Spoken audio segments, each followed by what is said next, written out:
A word is spoken. Lightning strikes. For young Billy Batson, the adventure of a lifetime begins. In Captain Marvel, the world's mightiest mortal is born. Shazam! Say the word. Feel the power. No, not Kazam. Wrong universe. I said Shazam. Oh, I thought you said Kazam. No, I wouldn't do that. I just did. Shazam! Say the word. Feel the power. Yo, Joe. It's ready. We're ready to begin this Unspoken Issues podcast. That's right. I'm Jesse Starcher. Good evening, everybody. Good morning, whenever you're listening to us here. And I am with my pals, my buddies, Dean Compton. Buenos noches. There he is. Darry Weight sitting up there. He's withholding himself from just unleashing all the hell that he has contained for Jerry Ordway. You thought I hate Scott Lobdell. I want to be very upfront. I was very excited we read this because I love Captain Marvel, and I've always meant to go back and actually read this, not just random scenes from the run. So I was very thankful for that opportunity. And as with most things that I claim to hate, I enjoyed it way more than I thought I was going to. So I do appreciate the opportunity. What I love about doing podcasts with you guys is that I am woefully ignorant on the golden age. And as I've listened to and edited a lot of podcasts that we have been on, I've realized that you guys have a font of knowledge. Is that right? Am I using the right phrase? Okay. F-O-N-T, yeah. All right. I call Dean a font all the time. Whisper into his ear. Yeah, so I get to learn from you guys. And I know Captain Marvel has been around for quite a while. Dean, you threw this on the schedule. Standard question. Any particular reason why? Because I love Captain Marvel. Because it's funny, everybody knows my favorite character is the Punisher, but Captain Marvel is my third favorite character. I love this guy. Second is Green Arrow, in case anyone was asking. It can fluctuate a little after that, but those are the big three for sure. And I've just always loved this idea that a kid says a magic word and gets unbelievable power. I wrote about the 70s Shazam over at Paul O'Connor's Longbox Graveyard, a really fantastic Bronze Age blog.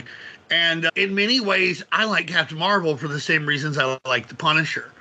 As weird as that sounds, I grew up in an abusive household, and both of them were outlets as I got into my teen years, where I'm like, man, if you're the Punisher, take care of this. But then I wanted the Punisher to come take care of it, but I could be Captain Marvel. If I just stumbled upon the right syllables, then I would be Captain Compton, and I would be taking out the people who are abusing me, which never happened. I try. I say a bunch of weird syllables all the time, but I've yet to stumble across the proper ones. But when I do, watch out, capitalism.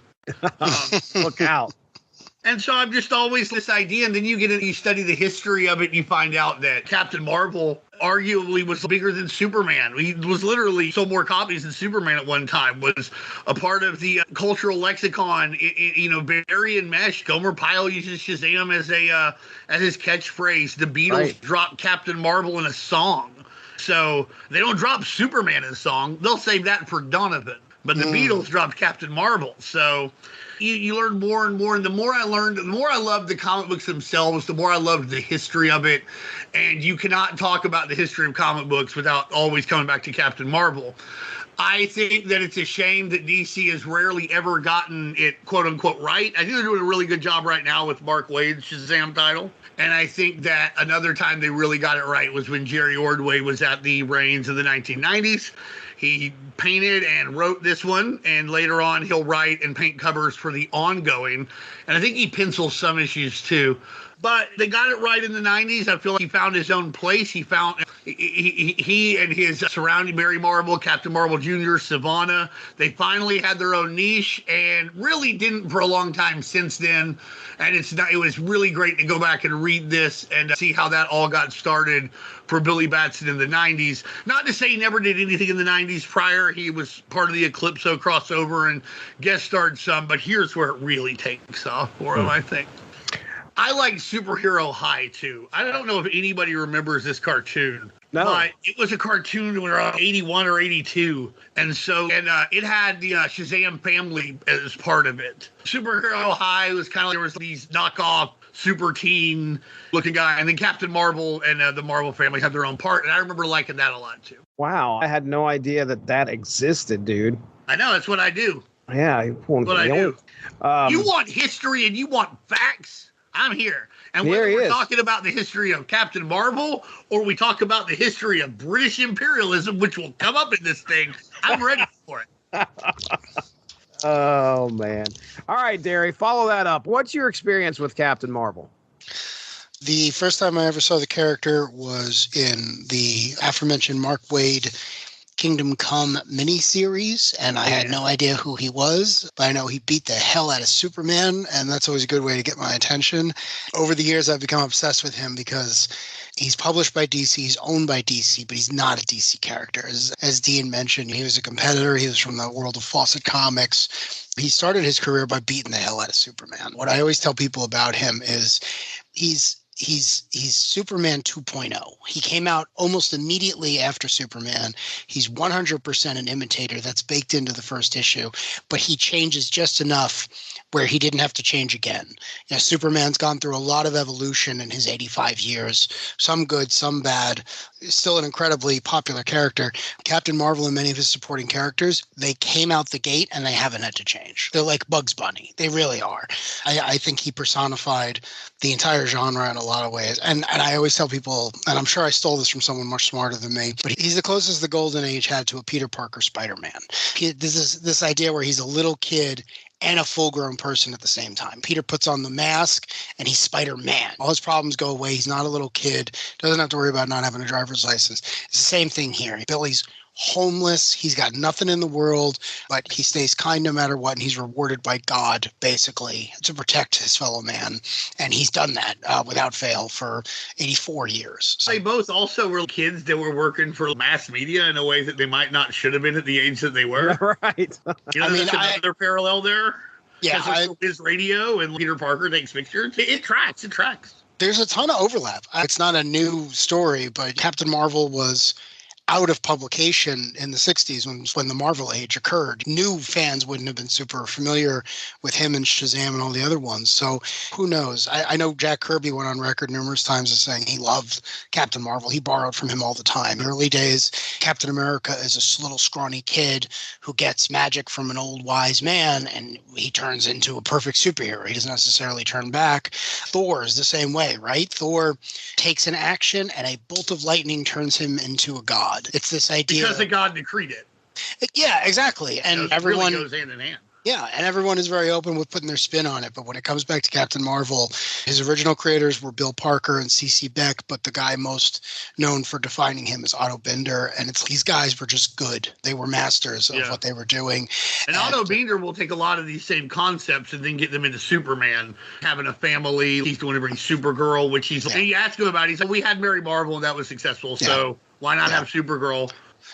I'm a huge fan of the Golden Age Superman, the social crusader, basically Dean with superpowers, right? He fights for social equality. He doesn't fight a lot of alien. Have a gun, but yeah, sure. He doesn't need a gun. He could. I don't care if I need one or not. It looks cool.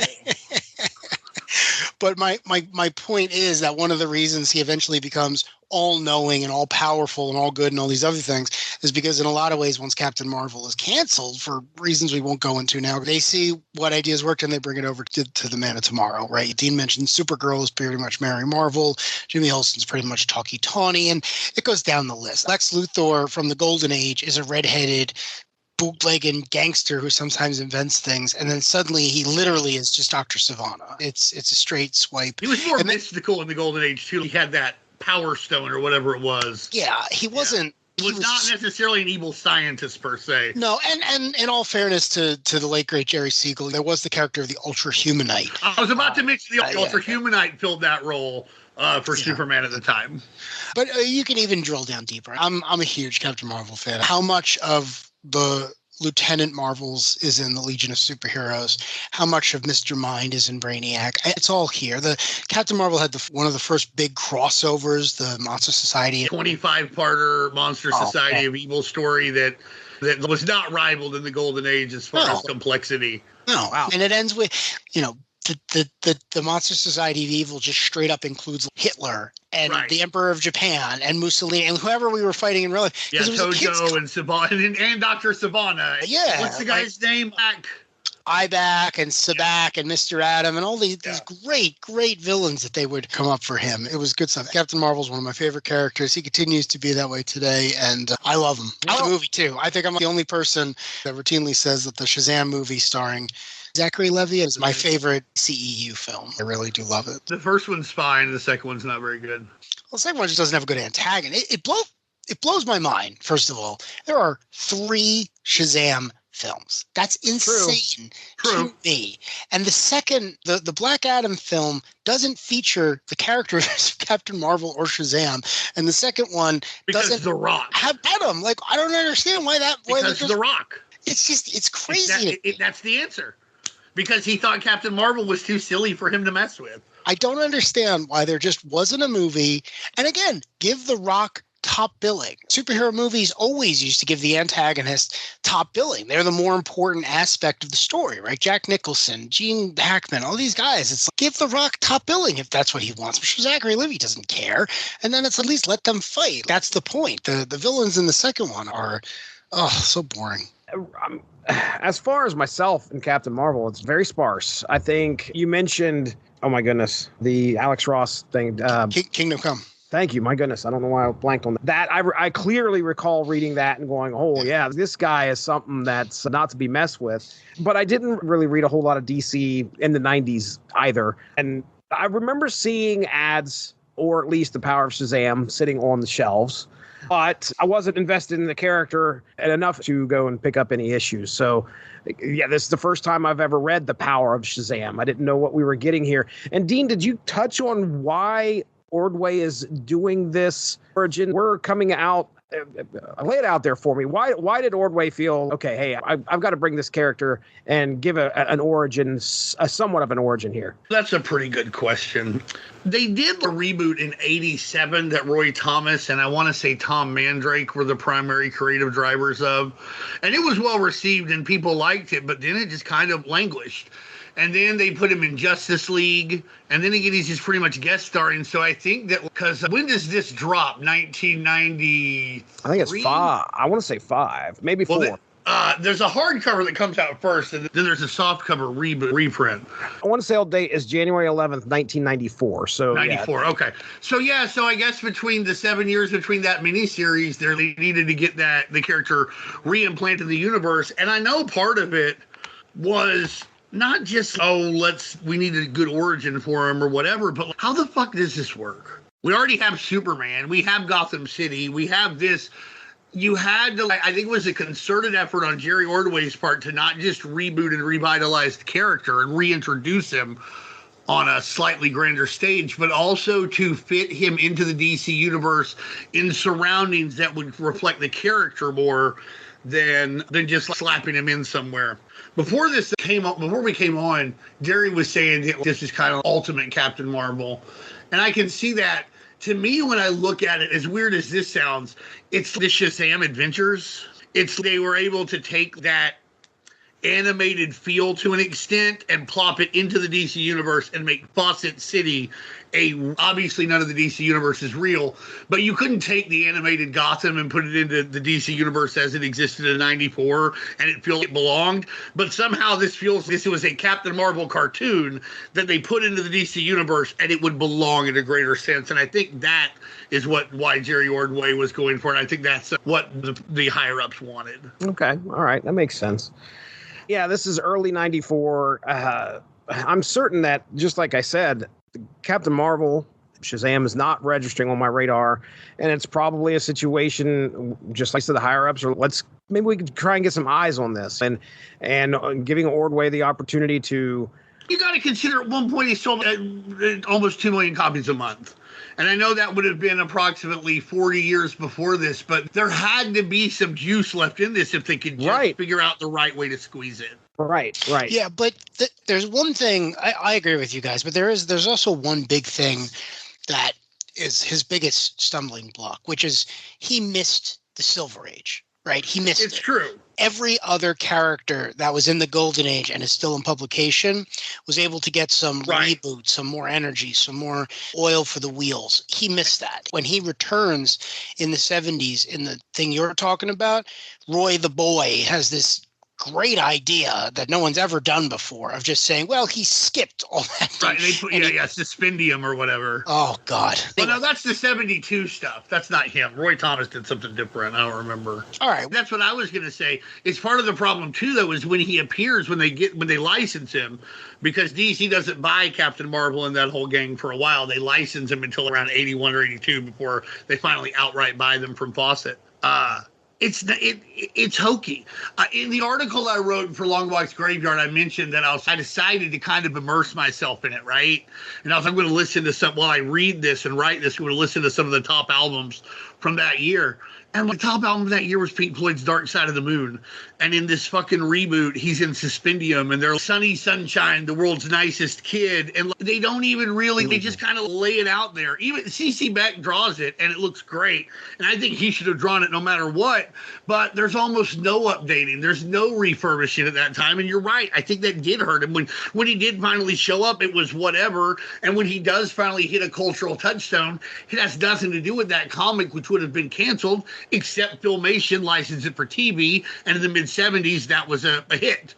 So that's what people wind up associated with it. So what does anybody from the 90s, if you've seen Captain Marvel, you saw his superpowers figure, you saw Superhero High like I did, you read that hokey comic book, or you saw the hokey Filmation. So yeah, there was no...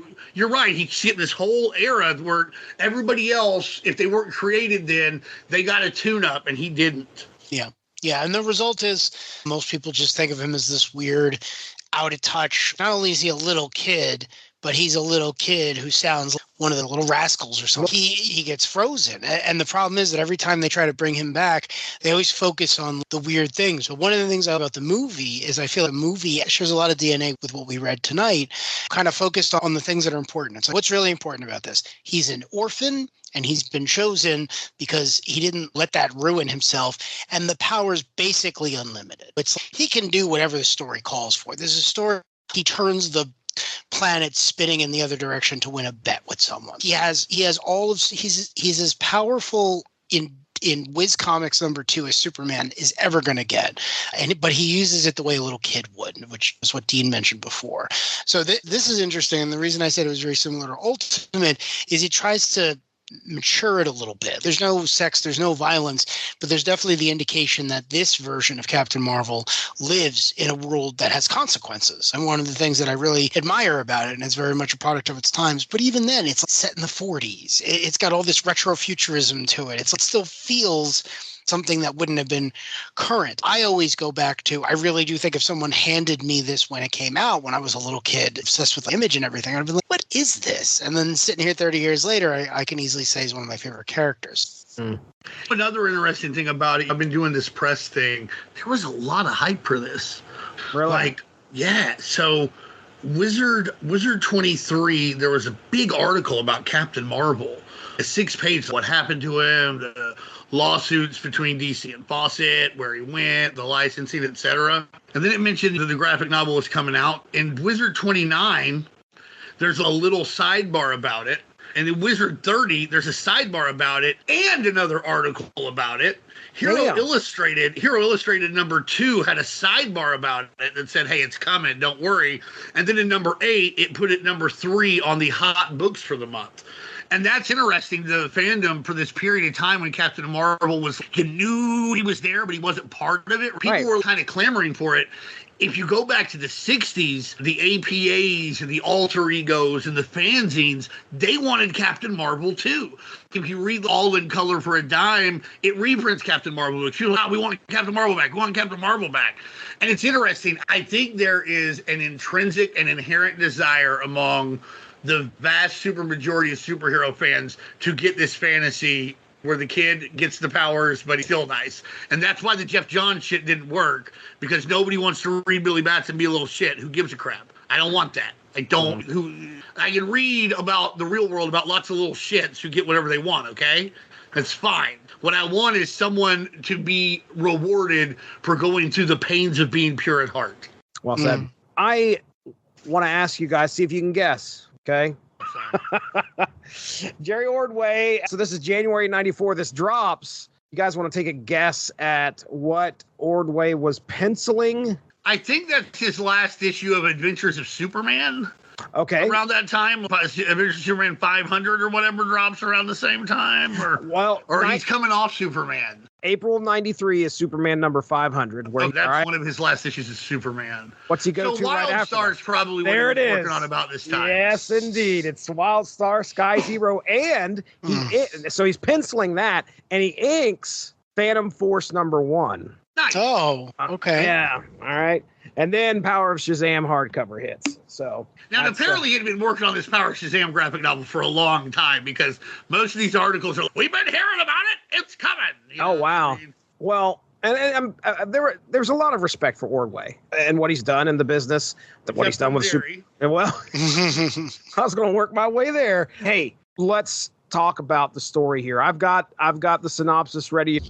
In the heart of the desert, Mr. Savannah's team, led by the Batson couple, which is Lynn and Charlie, I believe, and a man by the name of Theo Adam, have unearthed the secrets of the Temple of Ramses II. The trio stumbled upon a hidden passage venturing deeper into the ancient tomb. A fateful touch on the wall's markings renders Adam unconscious, but Lynn and Charlie pressed on, uncovering hints of a powerful figure named Shazam. Reuniting, Adam's greed surfaced as he tried to claim a jeweled necklace. In the ensuing chaos, he attacked Charlie and Lynn. Lynn manages to escape with a scarab from the necklace, but tragically, Adam betrays and murders Charlie, leaving Lynn to fend for herself at the hotel. On the way out, Theo slices their guide Saeed's neck. At first, I was like, that dude's dead. But then follows Lynn to the hotel, ends up killing Lynn and her nanny, I guess. Somebody was watching the kid, watching Mary. Mary, who is now dealing with the fact that her mom is lying bleeding on the ground. Theo Adams like, come with me, kid.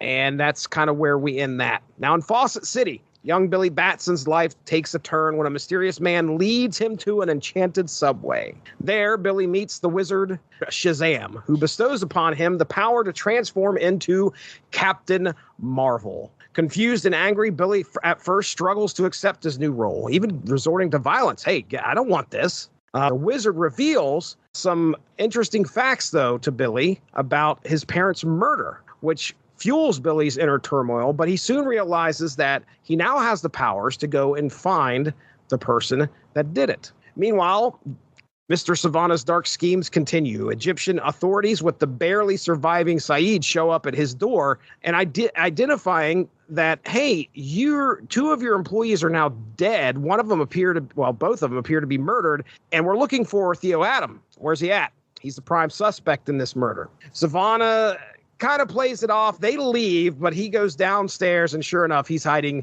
Theo Adam in the basement. And he explains, hey, look, you bumbled something up. These guys are here. They're looking for you. I didn't exactly want you to murder anybody. At least no one who would be noticed. You're also jeopardizing my exhibit for the Fawcett Fair. Mm-hmm. So this is one of those things. I like this book. I love it. But this is one of the things I was like, so what's Savannah getting out of all this again? I could never quite piece it together. I don't know if y'all could or not, but maybe I was missing a page or something, but it did not come together for me. Over the weekend, I was editing the Protectors episode that we had, and there was a lot of talk about the World's Fair. And that's kind of how important is this fair? And now we've got another thing here. Where's the Fawcett Fair? And there's apparently, it's all it is a freaking exhibit. He sent them down there to take pictures of the tomb of Ramses, and I think he was going to do an exact duplicate at the fair. So it's okay. What are we doing here? Why does Theo Adam have to kill anybody? That's the thing. Like, this seemed like a lot. Well, treasure was involved, obviously. Huh? Yes. Savannah's frustrated. You're jeopardizing the Fawcett Fair in my exhibit, for crying out loud. Billy, though, now Captain Marvel, finds and actually confronts Theo Adam and his men as they attempt to sabotage the WHIZ radio station. Now, to just kind of pull that together, folks, what was going to happen was Saeed, who can't talk. He got sliced across the night. He can't talk, so he's going to go do a radio interview. So he's going to go do this radio interview. Now, there is someone with him who can talk. Yes, the authorities are going to do this radio interview, and they're going to listen. They're laying it all out there for the WHIZ listeners, just how shady this Mr. Savannah is. All right, so the WHIZ radio station has to go down. So sure enough, Theo Adam and his thugs go to plant a bomb and blow up the radio tower. And lo and behold, Billy Batson happens upon him. They throw him off of the building. He turns into Shazam mid-fall, comes up there. He turns into Captain Marvel. He says Shazam. Thank you. He turns into Captain Marvel after yelling Shazam, and then it flies up there, and he's about to give them their comeuppance. So he doesn't realize this is the first time that he's actually kind of let loose. He's starting to realize his strength. He's definitely a lot stronger. At one point, I think he throws a car into a building. Yes, he does. That's the cover of Wiz Comics #2. That's the very first appearance of Captain Marvel. Yeah. And more to the point, it's a response to the cover of Action Comics #1, where Superman is merely lifting the car. Captain Marvel is throwing it right into a goddamn wall. So... All right. He's just, I love Joe Shuster, but Captain Marvel's got the sweet half cape. Yeah. He's got the buttons. He's got the lightning logo. Yeah. He doesn't have to worry about the glasses and stuff. His secret identity is well kept. He's got a great look to him. He really does. You don't have to worry that there won't be any steak just because there's so much sizzle here. It's all Oh, man. So Theo Adam, he escapes, but he watches. At first, when he sees Captain Marvel, he believes that it's Charlie. He believed Charlie had survived somehow the attack, but because he looks so much like his dad. Adam is still alive, and his thugs have been arrested. God, that one is so amazing. Oh, I'm an old man. I just do dynamite jobs. The superhero got me. He's like on the ground. He's great. Poor guy. Billy's quests for answers lead him back to the wizard. He was shaken at how strong and how powerful he was. He was like, look, I can't do this. I need you to take these powers away. But the wizard is like, look, you can do it. You need to continue to do what you're doing so you can uncover the truth about your parents' death. Now, Theo Adam, driven by his dark ambitions, transforms into Black Adam after grabbing a scarab from Mr. Savannah's trophy room. He'd be really mad about you not calling him doctor, right? Well, the thing is that he is Mr. Savannah throughout this whole book. And I know, believe me, I thought the same thing. I was all right then, Jesse. I'm sharing my screen right now. No matter what they call him, he's Dr. Savannah. And the thing is that I'm ignorant enough to Shazam, Captain Marvel, but I knew that he was Dr. Savannah throughout this whole thing, and I didn't understand why. And I had to stop myself from calling him Dr. Savannah through this synopsis because he's Mr. Savannah in this book. At no point is he a doctor, apparently. So I don't know. What's that? Ordway, get him on the phone. What's he doing? So Savannah. Do you think Jerry Ordway would agree to tag with Jason Aaron against me? Is it handicapped, or who are you bringing in as a tag team partner? It's me and Darry. Yeah. Okay, gotcha. Well, yeah. You could. Ordway's probably up there in years. You could probably take him pretty good. I don't know about Aaron though. I haven't seen. I don't know. I would grab him by his beard and judo throw him to hell. All right then. I would beat the grits off of him. Oh, that's some Southern stuff right there. We can do that for charity, and that would be it. So anyway, Adam grabs the scarab and he puts 2 and 2 together, and he's holy crap, Shazam. And he turns into Black Adam. Black Adam has now made his appearance in this book. Captain Marvel shows up, and they begin to just start fighting all over the place. Black Adam gets the idea. He's like, I've got to go figure out where this Billy Batson guy lays his head. It's got to be right by the WHIZ building. And that's where he goes and he finds Tawny.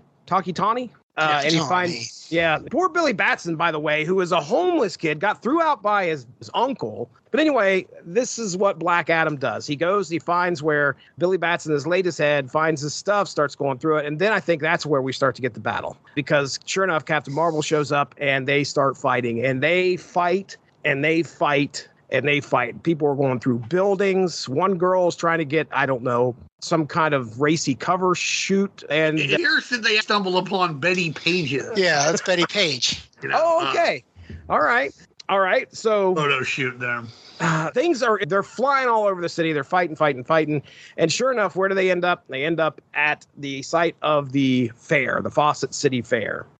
And inside, the fair's not going on, by the way. They're getting prepared, but inside, duplicate. No corn dog stands were injured during this ruckus. That is correct. A bunch of people who were putting together this exhibit get the hell out while Black Adam and Captain Marvel decide to throw down. I-beams are flying, and finally, Captain Marvel. Now, when I say I-beams, iron I-beams, I'm not talking about Superman. No, these guys don't have I-beams. They do not have I-beams. How's that? Support beams are flying all over the place. Right. The fancy Lego Technics. There you go. So Black Adam, he's trying to get the better of Captain Marvel, and he's not able to. Finally, it's at one point where he wants to claim Captain Marvel's power for himself. But in a moment of clarity and strength, Captain Marvel reaches up, grabs the Scarab, and strips Adam of his powers. Also, taking him straight, I think he takes him straight up into the sky. Right. And he says, I'm not going to kill you. But that's when the wizard Shazam steps in and says, how about I strike him with a lightning bolt and erase his memory? And that's exactly what happens. Boom, lightning bolt hits, erases his memory. Take away his voice. Oh, his voice gets taken away too. Yeah. I didn't know that. Okay. All right. Well, at that point, Captain Marvel's like, I am taking you to the authorities, takes him down to the police. He can't remember. Obviously, he can't remember anything. He's not going to be able to talk. That is the end of Black Adam as far as the power of Shazam goes. Now, in the aftermath, Billy seeks the Wizard's counsel once more. Yearning to relinquish his powers, he felt his mission has been accomplished.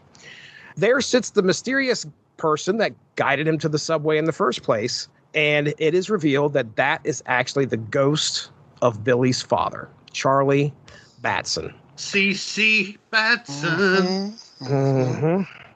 Now, he has a conversation with him, and Billy is given a new purpose. As Charlie's spirit urges Billy to embrace these powers and also go find his sister Mary, as she is out there somewhere, and it would be nice for Billy to find her. And hey, you got powers now. Go ahead and use those to your advantage. Do it. So resolved to Black Adam found where you live in 18 seconds. Fly for like half a minute. You'll find your sister. Resolved to continue his journey as Captain Marvel, Billy Batson vows to honor his family's legacy, protect the innocent, and fight against the forces of evil. And that is where we end the power of Shazam. All right. Well done. Dean, one of the things that you threw to us there last week, I think it was, you're like, hey, this is 90-some pages, but it's a quick read. And I will say that, yeah, at first I was kind of intimidated. I'm like, oh, geez, here we go. But it wasn't, yeah, you're right. This is a quick read. This is something that you can get through like 25 pages of fighting. Yeah, that ain't hard. No, it's beautiful. A lot of work put into this. It's not easy to paint. This is almost 100 painted pages. There's a reason there aren't many painted books out there. It's because it's hard, even though it looks great. And you can tell the work I put into this. Yeah, for sure. Darry, I'll start with you here, man. What'd you think of the book? The Ultimate Captain Marvel, Ultimate Shazam. I did enjoy it. I enjoyed it very much. It's very well drawn. It holds together as a story, as a coherent story, and there's a lot of love. There's so much love. He clearly loves this character at a time when maybe not everyone else did, and you can see it. Every page is some of the best work he's ever done. I will say there were a bunch of specific things that I appreciated. Back in the 40s, Captain Marvel was one of the first. He may have actually been the first character to get his own movie serial back then. And I like that the title page of this graphic novel refers to that, the power of Shazam. It's all in black and white. And again, this is really supposed to evoke that go into the cinema if you were our grandparents. Feel what's going to happen next. So I like that. It probably worked against him in the sense that I don't know who the target audience for this was in the mid 90s, but reading it now with hindsight, I kind of appreciate it. And it even says this DC Comics presents Captain Marvel in the Power of Shazam. It's like, Jerry clearly in his head had that this is something that should be playing on a cinema screen. I think the target audience was the Superman books, even before the death of Superman, were selling 6 figures a month. I think they thought that they could get those people to read Captain, but they Superman, surely this isn't too far away. And I think it was also supposed to be slightly more kid-friendly once it gets into the ongoing. But then they give it the $1.75 price point, which I always thought was weird. Because I'm like, this should be a book kind of for kids, because Captain Marvel is one of the few superheroes that can really work comically and superhero-y. Then you put it in your next higher up price point is weird. But I think that was the target audience, to answer your question. Mostly people who were buying Superman at the time. Mike Carlin winds up editing this book. He was the group Superman editor then. Oh, does he? Oh, I didn't know that. Oh, yeah. All right. Mike Carlin comes on. All right. Good. The other thing I really liked, so this is a change that Ordway made. It hadn't been canon before, but I thought it was a pretty good thing. So he establishes over the course of this book that when someone says their magic word, Shazam, and they get struck by lightning, it does damage. It starts fires and everything else. Back in the day, some stories would do that, but for the most part, it was just like, none of the other characters seemed to notice it. Some of his villains didn't know he was Billy and Captain Marvel, and he would just say a word, and they'd be like, what was that? And they turn around, and Captain Marvel would just punch them in the jaw. I kind of like that again. It's like, if you get struck by lightning in an indoor space, there's a lot of energy. There's going to be a lot of discharge and stuff. Superman is magic lightning, so watch out. Yeah, exactly. That was always a big thing. You mentioned before, what do you do in a world that already has Superman? This version of Superman, the Silver Age version of Superman, what do you do with Captain Marvel? And the answer is, well, if they fight, he's got magic. And Superman has always been no more invulnerable against magic than any other character. So, yeah, it's a good way to set them against each other. And listen, these two have been fighting since the Golden Age. Mad Magazine famously did a version of the story where two thinly veiled knockoffs beat the hell out of each other, and that was the Crisis on Infinite Earths of back in the day. So they've always wanted to fight. And I go back to Kingdom Come. I didn't know how big of a deal it was when they fought when I read it when I was 12, but I know I liked it, and it's only aged so well since then.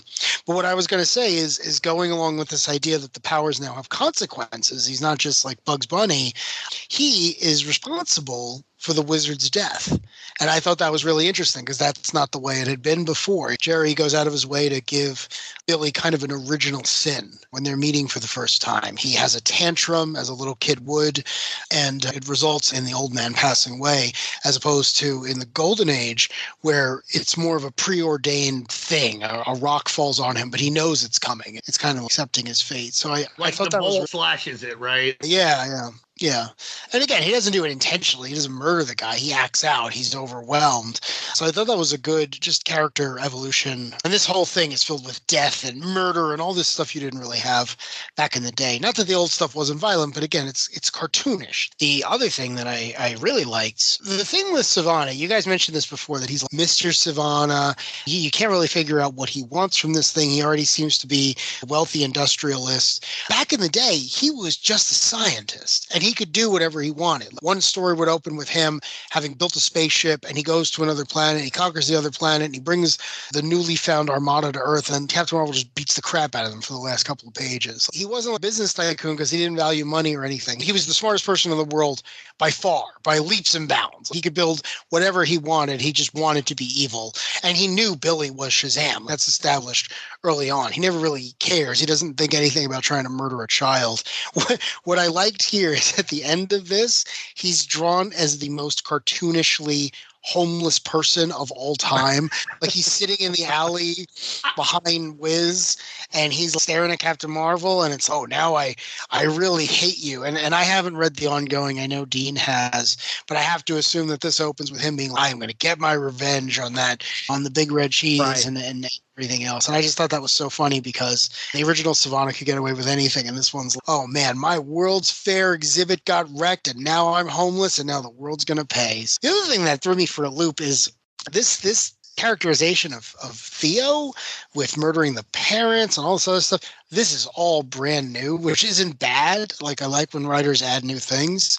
But here it was like, what does this guy want? Did he want Mary Batson? What am I missing? I was very confused as to his motivations. The Scarab was new too. Him using that to turn into Black Adam as opposed to just having the same thing. The real villain of this piece, as we should all have known, is Billy's teacher, who at the end is like, hello, Captain Marvel. I did not, or whatever fake name he gives. I didn't know you were Billy's guardian. You should definitely hang out after class. That was a little weird. I enjoyed it a lot more than I thought. In the past, I've mentioned about Jerry Ordway. I guess it always just comes off as very, very generic. That's not a bad thing. I don't think he's a bad creator. I just think that very often he doesn't hit the highs that I want him to. And this is clearly a labor of love. This is clearly getting 100% of him on every page. So I definitely think it's good. I definitely think it's worthwhile. And really, you could strip out all the dialogue and just look at the art. And it's the design work on display here. He's really trying to hit for the fences. So I really do appreciate that. I feel it hit what it was supposed to with me and what I expected in regards to, okay, it's Captain Marvel. We're going to get sort of an origin story. It feels like a period piece. You mentioned how it's got this retro futurism, almost feels like it's taking place in the 40s, which, yeah, that's kind of what I got too. It doesn't feel it's something that's ingrained in the current 90s DC universe at all to me for some reason. And I think that's probably why we're just getting a glimpse at how Captain Marvel came to be and what the further adventures are going to be. Dean, a little bit more about the ongoing series. Is he going to be running into any of our 90s DC superheroes at all? No, it's the only comic book that DC ever puts out in the 1990s that doesn't have any guest stars. Okay. All right. Well, then that's not true. Yeah, of course. You could have told me anything. It actually crosses over with Starman at one point. Oh, it does. That's a great crossover. Yeah, it crosses over with Starman. Yeah. Batman guest stars in a really great cover. It's like Dark Knights over Fawcett City, and he's their Plastic Man guest stars in a couple. Superman guest stars. It has a DC 1 million issue. It has a Final Night issue. So yeah, he crosses over a fairly decent amount. Okay, all right. So then obviously this story is supposed to be taking place in the 90s DC universe. Yes, it does. Okay. And Fawcett is known in the ongoing. They established that the retro look of Fawcett is something they keep on purpose to attract. It helps attract tourists and stuff. So they work hard to keep up the Art Deco 30s, 40s look there. Got it. I don't know how that translates to everybody having a 57 Chevy or what the fuck everyone does. And it's fine though. I think that's one of the things that Marvel's really cool because all of their 95% of their places are real and cities are real, except for Lotberry and a couple places. But like New York City is as much a character as anything else. DC works the same way, except you can play with it more. You can be like, oh, well, in this world, Chicago keeps the old 1965 look. Why the fuck would they do that? Right. But in a fake world, in a fake city, you can be, okay, so this is what they do in Fawcett City. Great. Which is in Minnesota at this time. Now it's outside of Philadelphia. Minnesota? Yeah, it's a Midwestern city. Oh, man, I did not know that. Okay, yeah, Captain Marvel was always in New York. I do think it was a way to establish his little corner of the DC universe to make him feel unique while also being able to integrate him greater into that greater tapestry. It's one of the things that makes these shared universes so neat is you believe somehow Batman and the Spectre are both they've hung out and they're both doing important big things in the DC universe. To kind of piggyback off of the Savannah discussion here, Savannah is the most meek. I don't know why I expected more, but I expected more from Savannah, but man, he just comes off as this meek little weasel type of a guy. And so is that how he was?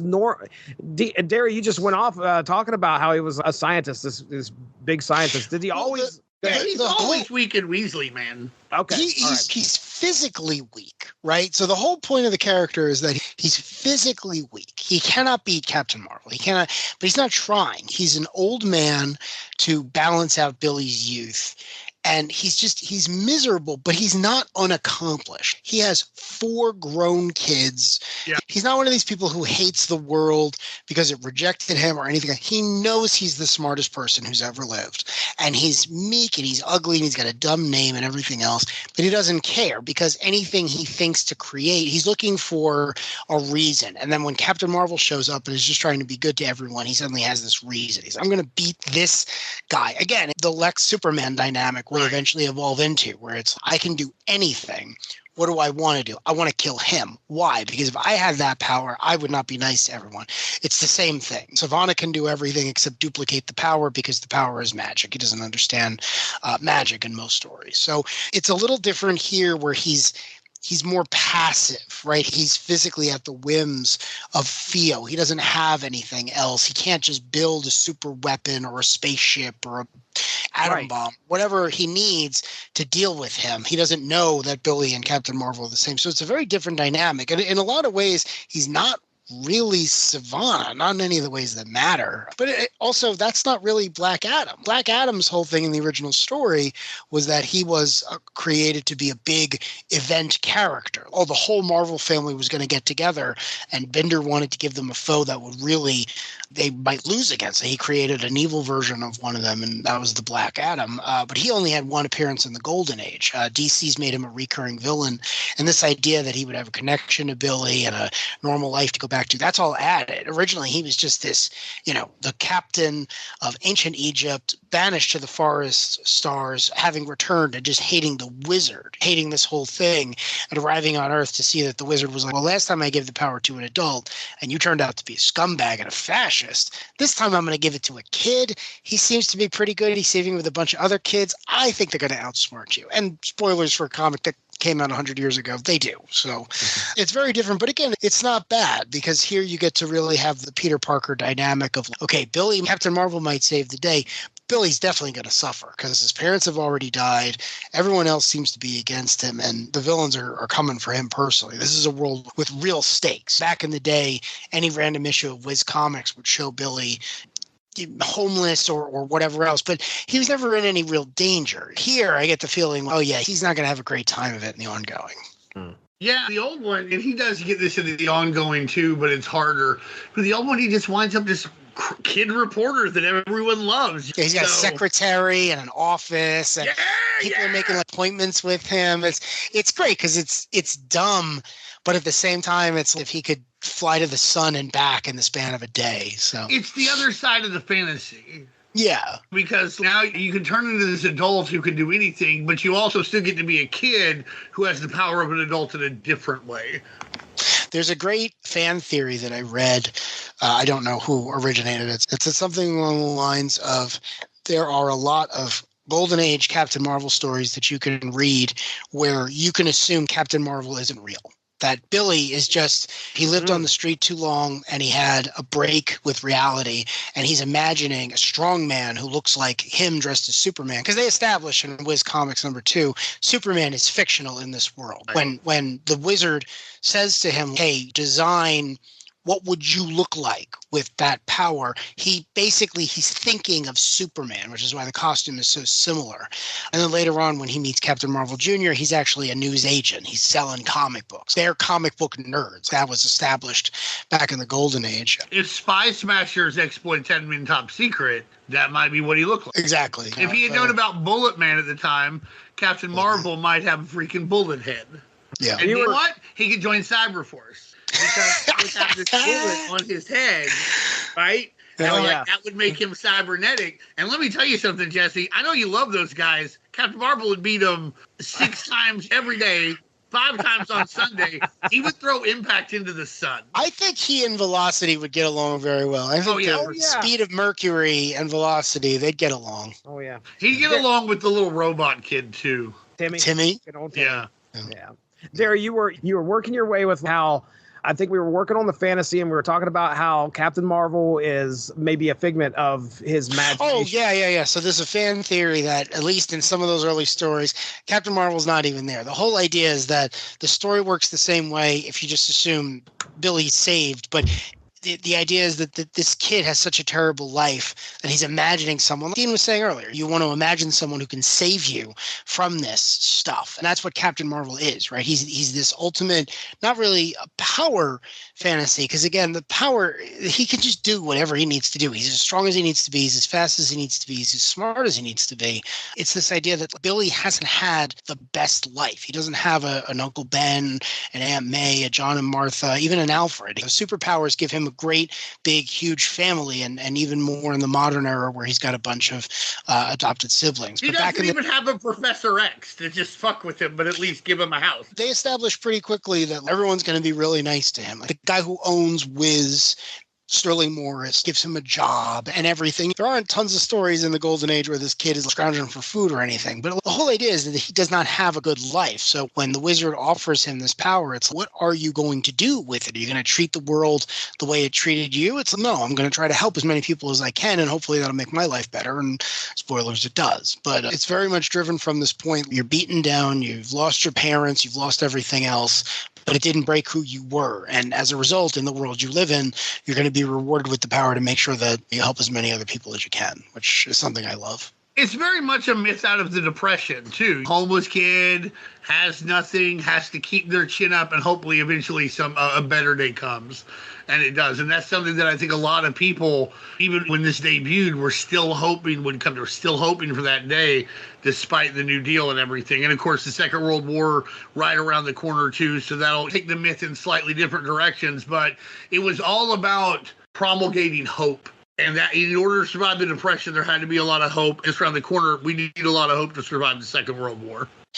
Yeah, and Captain Marvel was good for that too back then and even now, because it's always when he fights the Nazis or the fascists or whoever he's fighting, it's always they're not nuanced political dramas. They're the way a little kid would look at them, yes. Right? So I was saying before, it's like he can fight Hitler, he can fight all the bad guys, but at the end of the day, he's fighting them because they all got together and they're being controlled by a Venusian mind worm. Now, this Power of Shazam seems to be going in a different direction, but it also makes sense for the time because a lot of these characters, it's of course Talkie Tawny had to be a doll. It's you can't just randomly throw in a talking tiger or talking worm or something else and expect it to work. Eventually, those guys knew it does happen. We see Mr. Mind, and eventually, obviously, we get Talkie Tawny. Yeah. What was I going to say? I had an idea and I lost it because I got to thinking about Talkie Tawny. Oh, yeah, I think that's also why it doesn't work when Jeff Johns played the kid a bastard. It doesn't lend itself to that. We want to see if it's a little kid dreaming, and that's what this is supposed to be. No offense to snotty little kids, but who cares what a loud brat and fucking Target, what are they dreaming of? What I want is a good kid. I want to know what they're dreaming of. How would they see the world? How would they fix things? Right. And I've got to remind myself. No offense to those kids. Hopefully they all turn out to be good. I also got to remind myself that as I talked about how meek Savannah was and the weird stuff that's going on with Black Adam here, I've got to remind myself that this is the launching point for something new, a new story that's being told with these characters. And there is plenty of opportunity later on down the road for these characters to obviously become the supervillains that I'm expecting them to be. And so, yeah, this is a good beginning. This is a good spot. This is a nice retelling. In my opinion, I enjoyed the story. It felt very much like a period piece. This was the good guy versus the bad guy. I didn't know enough about Captain Marvel prior to be making. But you shouldn't have felt the need to read the whole wiki, right? That's why I think this is good for what it is, because you can hand this to someone even today if they've only seen the movie, and it's like, hey, take a read at this. It's a good introduction to the world. Yeah. All right, Dean, you're up, man. What are your thoughts here? Let me first commend the Batsons for being very dedicated to making sure that the treasures that they were excavating would wind up in Egyptian museums. There's a joke that's like, would you like to see Egypt's treasures? Yeah, all you got to do is go to the museum in London. British imperialism, and then later, for lack of a better term, mercenary barnstorming, stripped a lot of these treasures. So kudos. What are you laughing at me? Because I'm going to put out a bingo card one day of things that you say on this, and that's going to mercenary barnstorming. I don't know that you've ever said that phrase before. I've certainly never heard that phrase before, but I want to put that on there. It'll be that. It'll be the guy from Madison Square Garden. It'll be Thuicity. I remember that fucking thing. I remember that. Oh, and by the way, I now have a continuity issue with the podcasts because I have not released the summer issue. I was like, shit. I did too. I was like, well, I want to release the summer thing because I fucking would feel like shit if I released it in September. And now I've got like 6 episodes of the knife guy still kicking it after we killed him off in this Punisher episode that just released. So I want to have a little footnote. One of those old editors notes like, dude. Note, this takes place before Unspoken Issues number 150. That's exactly what I was thinking. Anyway, bingo card. Anyhow, there was a problem with, you said, mercenary archaeologists who would still take these things. There's still an issue to this day. For instance, Hobby Lobby, the people behind Hobby Lobby engaged in in illegal importation of artifacts from Iraq during the Second Gulf War. So this is still an issue even to this day. You run into this. So kudos to the Batsons, who were they were adamant that anything belonged to the Cairo Museum, to the Egyptian authorities. Way to go. I respect that. I do not respect the fact that Charlie fell for the old, hey, I hit your wife for a second time. Okay, I give. You don't let up on a motherfucker after he hit your wife twice. You got to pick up the knife at least, right? No big deal. Time to go. Yeah, that's all right. Come on. I understand. I accept your apology. Let's leave. Yeah. You got to at least pick up the knife. Yeah, he's kind of dumb, but oh well. He's a college boy. College boy. What an idiot. He went to college. It's a hard lesson to learn.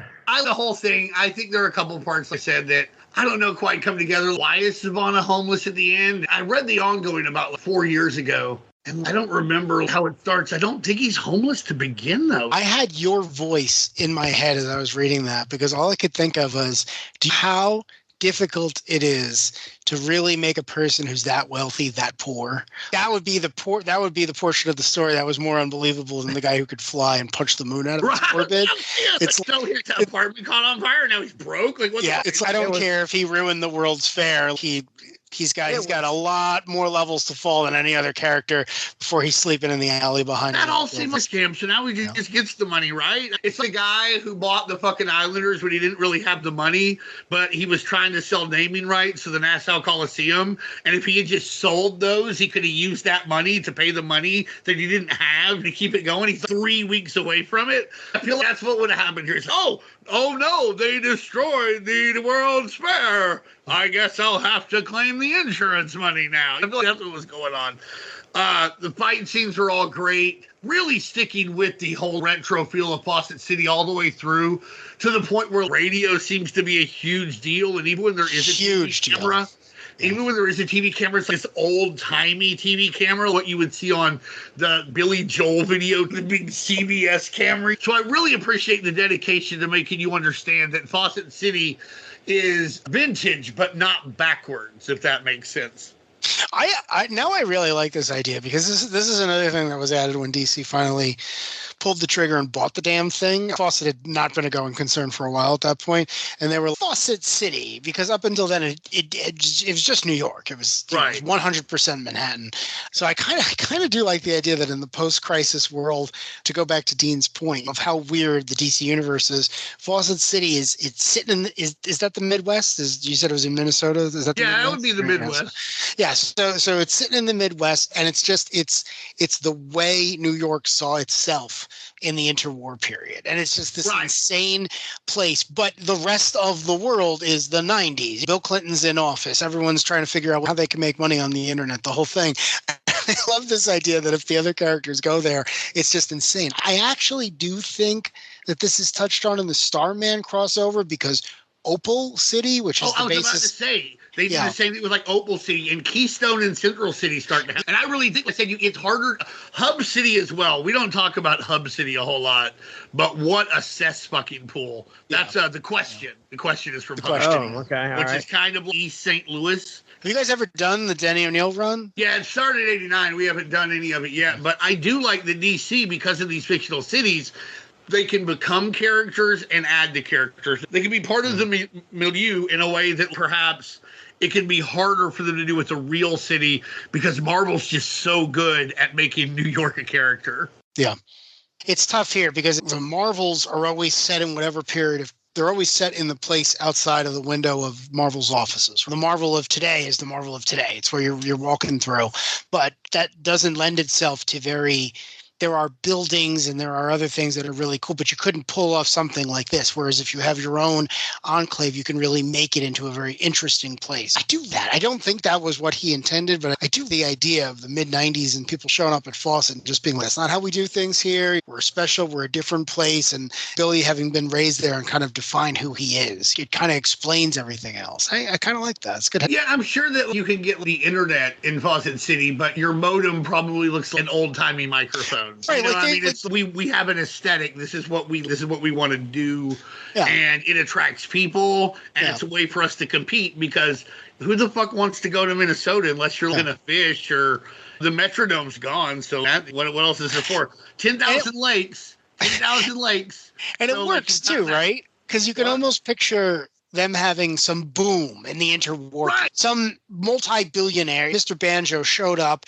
He had all this money. He built these gorgeous buildings. He was like, this is it. This is going to be the greatest city to the west of the Mississippi. This is it. And then he dies, or the war takes out, or the industry dries up, whatever it is. It's happened 100 times over. And they were all just like, no, you know what? We got a good thing here. We're keeping it. We're maintaining it. This is who we are. This separates it from everyone else. It's not hurting anyone. To Dean's point, they probably all have fax machines and computers of the time, but they probably all look in this aesthetic, and they're probably very proud of that. So again, it really informs who they are. And there are other Fawcett characters. He could have appeared in 1990, but to Dean's earlier point, the Spy Smasher, this Captain America Batman variant, he could have been running around in the 40s. Who knows? Maybe they got a rich superhero legacy. He's part of that Starman crossover because part of it actually takes place during World War II. And then Bullet Man and Bullet Girl wind up a part of this. They wind up the Marvel family as well. Captain Marvel Jr., Mary Marvel. And there's even, I think, this janitor winds up becoming Uncle Dudley. Nice. The greatest Fawcett character, I just love the name, is Mr. Scarlet. I think that's a great name for a superhero. He's like Batman knockoff. And his sidekick, instead of being Robin, is Pinky. Mr. Scarlet and Pinky, yeah. Mr. Scarlet and Pinky, I think that, at one point, I think that's a magazine or a TV show in Fawcett City. And also, Bullet Man is a TV show at first because in issue 1 of the ongoing, Billy's racing home because he wants to. So if I get home, I'll only miss the first 5 minutes of Bullet Man. Yeah. I think they do a good job of integrating Billy and Captain Marvel here. The Jerry Ordway does. It's got to be this mix. I don't want it to just be, Captain Marvel's totally separate, but I don't want this to be an idiot kid in this body. That's what the wisdom of Solomon's for. So it's something that Billy has to guide his way through, but it's not he's just, I don't even know what to do. He finds his way, and I really appreciate the good job they do on that. Yeah. Something Ordway did that I really liked, too, was this was a complaint in the movie. When the movie came out, I remember people were, he's got the wisdom of Solomon. He can be very smart.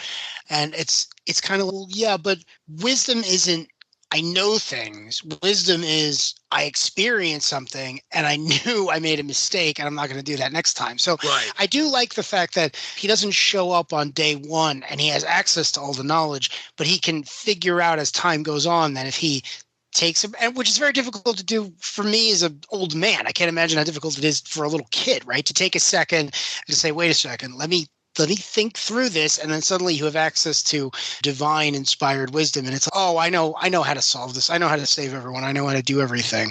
So I do like that that's part of his evolution, because Captain Marvel is very much a static character. He doesn't really have much of an arc. The way he appears in Wiz Comics #2 and the way he ends in 1954, it's pretty much the same character, but that's okay. Again, I go back to the Bugs Bunny example, but one of the things the later writers have done is the wisdom of Solomon. It's like, this guy could potentially solve any problem he puts his mind to. He has that direct access to the God of knowledge, but he has to know that and he has to figure out what that means. So I always thought that was a good arc for the character to experience. Billy brings wisdom himself. One of the things that I really like about Dungeons and Dragons is the stats separate intelligence and wisdom.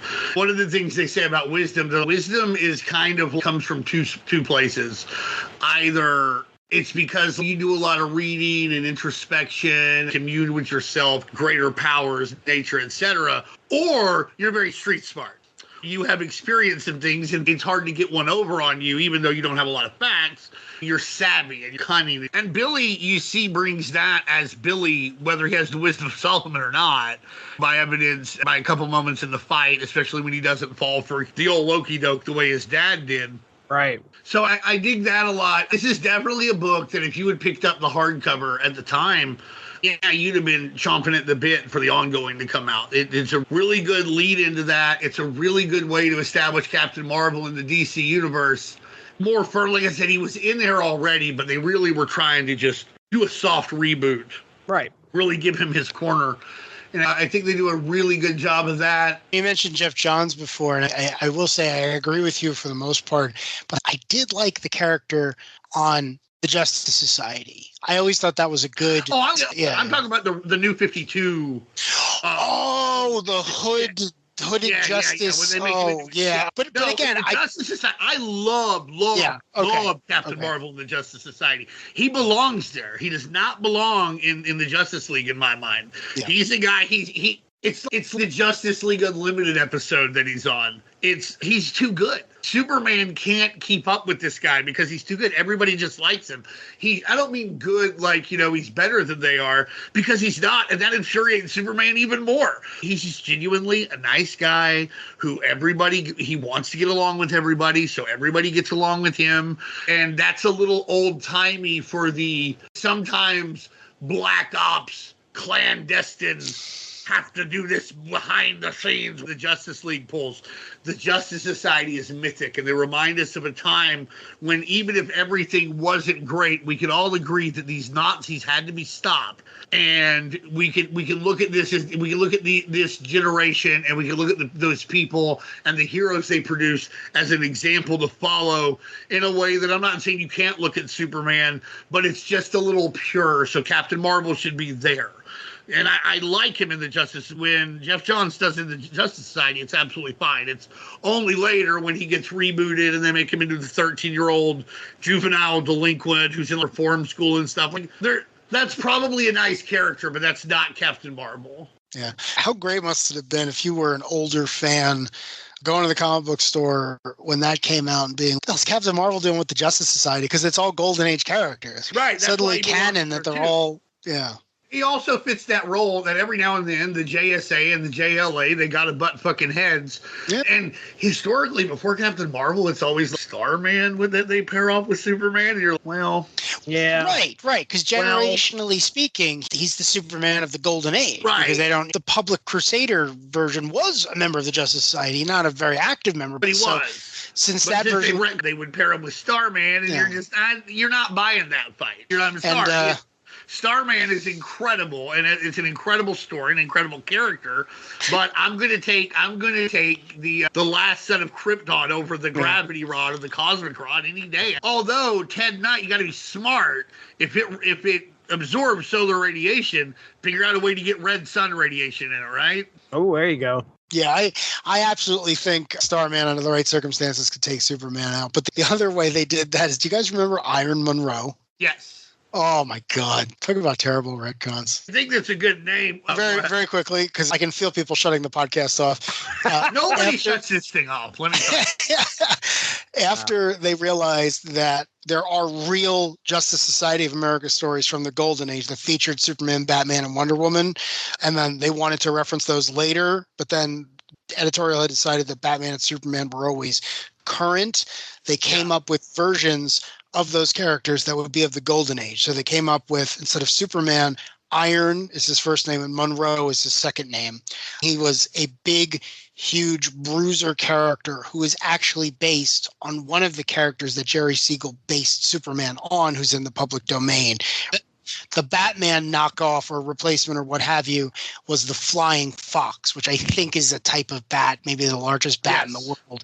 And he was a Native American character. But again, they never went anywhere. They were just there. And so that Wonder Woman became the Fury, I want to say. Or her mother. It was in a book called Young All-Stars that nobody liked. Yes. That everybody hated. That even Roy Thomas, who wrote it, didn't. And I know there are actually some fans of Young All-Stars, but you read it after All-Star Squadron, and it's like if you went to Ruth Chris Steakhouse and got a really great steak, and then the next day your neighbor grilled one on the barbecue grill. It's not that it's fine, I guess, but you can't compare it. Can't compare. But overall, it's a fantastic. It's got a Golden Age feel, but it's definitely a modern story, and it springboards Power of Shazam, which is going to run into 1999. And I think it runs for about 48 issues, and it gets an annual and a 1 million issue, so it's around 50 issues, which. That's a nice long run. It's easily the longest run the character's had since the 70s. And it still to this day is probably what most people when we talk about Captain Marvel and Shazam, sadly, there's not a ton of must-read stuff. But the 90s stuff is, well, this is probably something you should look at if you like the character. I said, read the Kingdom Come. He's very good in Justice. The Justice Society stuff. The Jeff Smith Shazam and the Monster Society of Evil is a lot of fun. We did that one on the Source Material podcast. And the current Mark Waid Shazam is really good, but there was a multiverse thing that was good too. That's Thunderworld. I was going to say that's my favorite Captain Marvel story. Yeah. But you're talking about years between anything that was worth reading, and so it's nice to go back to an era where they were still trying to get the character over. I don't think that I don't know what DC does now. I don't think they're trying to get anybody but Batman over. So it's a different world now. But they definitely wanted you to care about this character, and the fandom, based on what I said earlier, really wanted to care. So a very interesting confluence of events. Yeah, and they'll never reproduce the Monster Society of Evil, unfortunately, because it's a little racist. Yeah, that's what I've heard. Racist. So. Not Jeff Smith. No, sorry, the original one. Yeah. Well, I just mentioned that, so I didn't want anybody to get confused. This story is great. Jeff Smith is really for 7-year-olds. Honestly, this is a really great kids book. There's nothing untoward in it. The old 25-parter is decidedly, much like the Punisher Summer Special, there is some incredibly untasteful and outright racist caricatures and epithets that are utilized.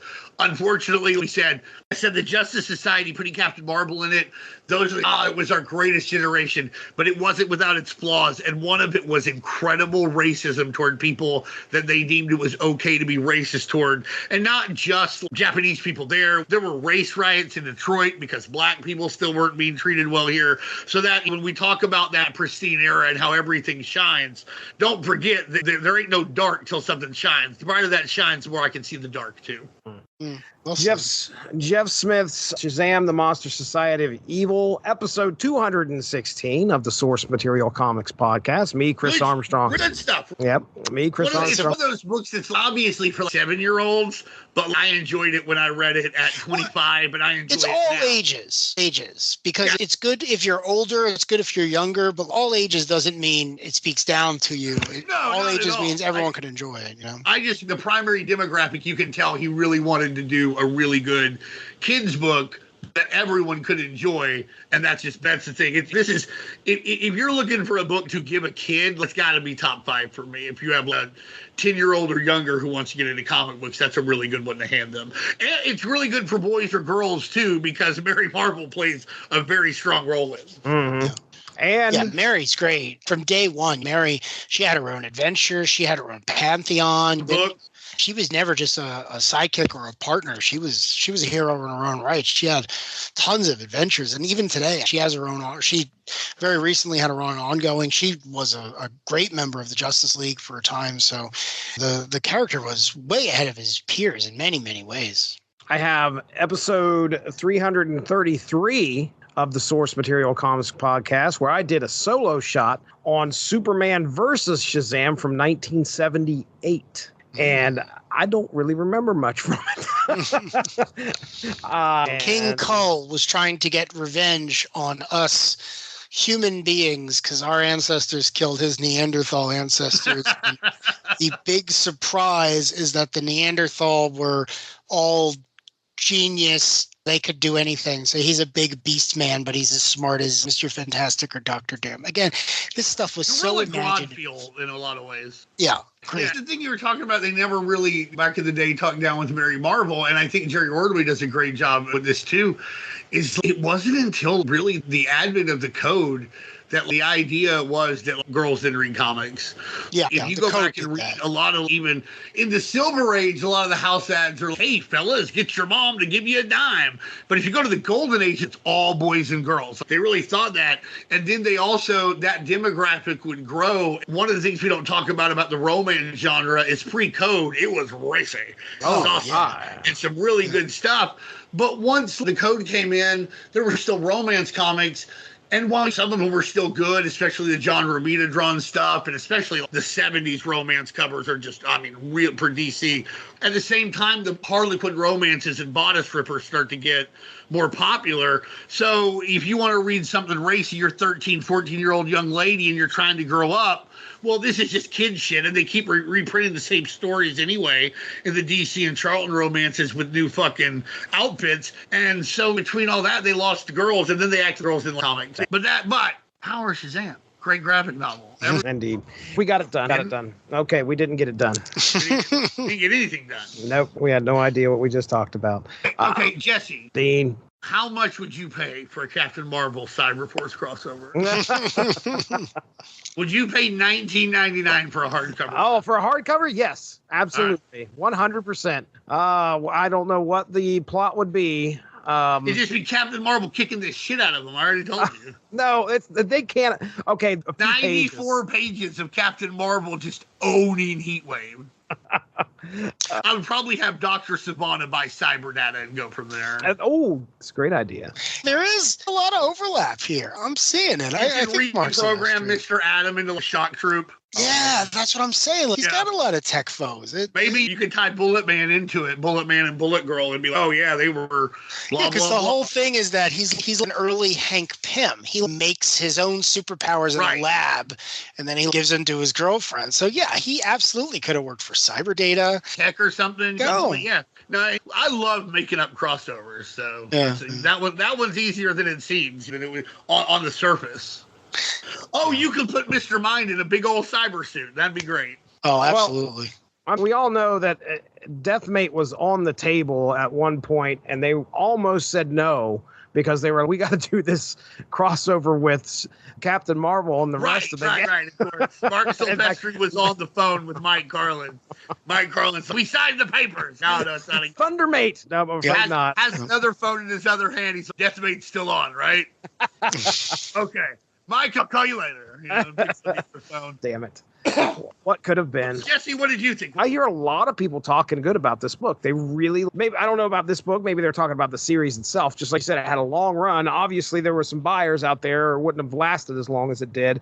It looks Ordway stayed on the book all the way up to issue 47. And I don't know if that's the last one. No, it is not. Because after that, Eric Wallace takes over the book. Hold on. Let me stop. Okay.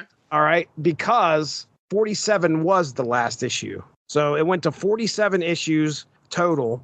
So Ordway's on it all the way. It goes to an issue 48, but can you guess how they get that issue 48? It's a 1 million issue? Blackest Night. Oh, yeah, right. Okay. Yeah, that's why I was like, Eric Wallace, what the fuck? Yeah, so... Yeah, I knew Jerry Ordway was on the whole run. He never left the book. Right. So, anyway, yeah, I had a good time. Yeah, as far as enjoying Shazam, there was nothing in here. And Captain Marvel, there's nothing in here that made me go, why did I waste my time? I had a good time. So it's good old, as I think the guys from iFanboy put it, it's good old superheroes. So there you go. That's what it felt like to me. All right. Here. Okay. So speaking of podcasts and superheroes and all that fun stuff, let's get into plugs here. So Dean, you got some stuff going on over there at the UnspokenDecade.com and the Facebook page. What's going on? I'm posting a lot more reels. So that's a lot of fun. And over on the website, we do have, right now, we're semi-fans still writing about the Silver Surfer Herald ordeal. So that's a lot of fun, too. So check us out over there. Google us or the UnspokenDecade.com. Search for us on Facebook. And I'll probably post something on Blue Sky again someday. So watch out. Right now, this will most likely, the results of this will be happening by the time this airs, because we got plenty of stuff that might be ahead of this.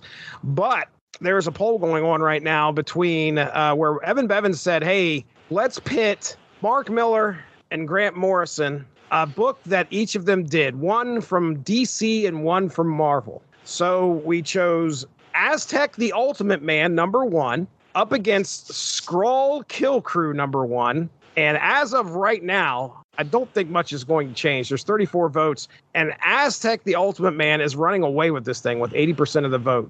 So I don't know much about Skrull Kill Crew, but it seems... You should read Emily Scott's article on the website. Okay, all right. There you go. She read it. It's good. I don't understand why people must really, really respect Aztec. Aztec is much better. There's your answer. All right. It's the difference between a really well done character blockbuster and a really neat, schlocky Grindhouse movie. Grindhouse movie. Okay. Yeah, that's perfect. Well, anyway, most likely at some point you'll be hearing us talk about Aztec, the Ultimate Man, unless something really changes in regards to this poll. So with that being said, the Source Material Comics Podcast, where we talk about comics of any era. I've already plugged our previous shows there with Shazam. Currently, I think Mark and I we finished up Lois Lane. That's right. Darry's been waiting to hear all about Lois Lane. Oh, yeah. He hates Greg Rucka, too. Oh, man. So that just finished. I don't know what's next on the block for source material here. Yeah, just keep an eye out for that. Anyway, Unspoken Issues. Look, we got over 100 episodes. Our most recent episode, we talked a little bit about it. The Punisher Summer Special just aired today as we're recording. Go check that out. It was a good discussion. I had a lot of fun and learned a lot. And we got to talk about the Punisher. It was fun. So yeah, and if you want any comics, you buy them from sbcomics.com. You go to Matthew Price, and Annette Price's Speedy Bullet Comics in Norman, Oklahoma. Celebrating 26 years. A lot of great things going on there. Check them out. They'll be happy to help you. And don't forget, the $2 million for any issue of Supreme deal continues. If you want any issue of Supreme, they'll get it for you for $2 million. Or if you just want an issue of Supreme that they already have, they'll sell it to you for less. It's weird. That's right. But if you ask them, if you have $2 million and I want an issue of Supreme, any issue, they'll find it. They will find it. It's good stuff. All right. Yeah, we respect his contributions here for the Unspoken Issues podcast as well. I love having Matthew Price on here. We talked Cyberforce last time. Opposing Forces, which hasn't aired yet. Yeah. Keep an eye out. Cyberforce and Strike Force. That's right. Opposing Forces. Jesse's head almost blew up like it was fucking scanners. The podcast just about didn't happen. It was crazy. All right, we're out of here. That over there is Darry Weight. That down there is Dean Compton. I'm Jesse Starcher. It's the truth. We're out of here. Have a good one. Bye. Bye.